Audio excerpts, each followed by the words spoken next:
it's much, much more competitive. It is so competitive. When I came out of high school in 2002, there was only a handful of schools that really actively recruited. Back when I was recruited, it was locally you were recruited by your local areas, and maybe one or two schools got a chance to see you. You certainly can't sit back and wait for kids to come and knock on the door and want to come to your program. Kevin McNeil says as soon as the season over, that the real season has begun. The minute the season's over, every coach in the country is off at combines or watching all-star games.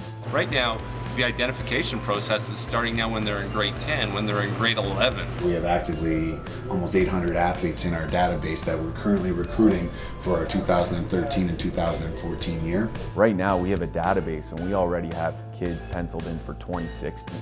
Well, obviously with the introduction of athletic scholarship, athletic awards, that definitely keeps a lot more players in Ontario. Before you'd have to leave Ontario to get an athletic scholarship. Now we are able to go across the country and recruit nationally, where it was difficult 5 years ago because we didn't have anything to offer them other than an opportunity to play football and attend a good university. What I do like is that there's an academic component to our scholarship system, with 80% coming out of high school and a GPA that they have to meet to renew their scholarships. And if that's where we differ from the U.S. system, then that's where we need to stay different. I don't think it's consistent from school to school. Some schools will offer a tremendous amount of AFAs and some schools don't have that. Nowadays, it's all about the money to the kids. It's all about the swag that you're going to get. It's less about academics and actual football. Now you're recruiting an outstanding freshman like Will Finch. In order to secure Will, you're going to have to make some guarantees and some promises. I broke it down by pretty much everything, and I came to the conclusion that this is the best fit for me. The reality is we only have so many scholarships to give out, and you have to be better at identifying your talent than before. Recruiting's not a perfect process, and as much as we try to do our research, we're going to be wrong occasionally. If you have 15 athletic awards to give out, that you give them out to the best student athletes. And with 17-year-old boys, sometimes it's a bit of a crapshoot.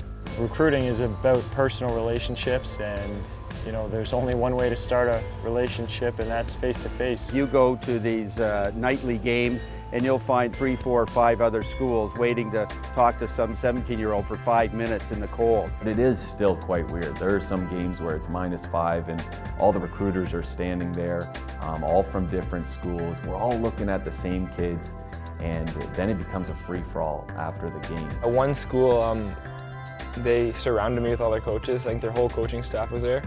It was pretty, it's kind of weird. It's almost like going back to high school and thinking of a date.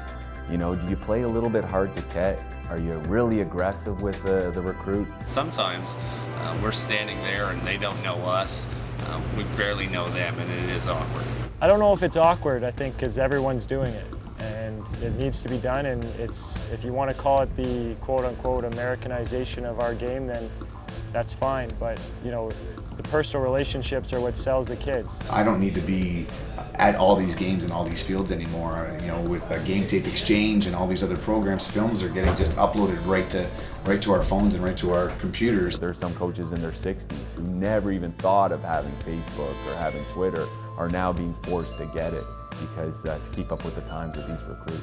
Everyone recognizes how important it is because you just can't train size, you can't train talent. We all know to be a good coach, you have to get great players. We always say as coaches, there's really only 2 things we'd like to hear.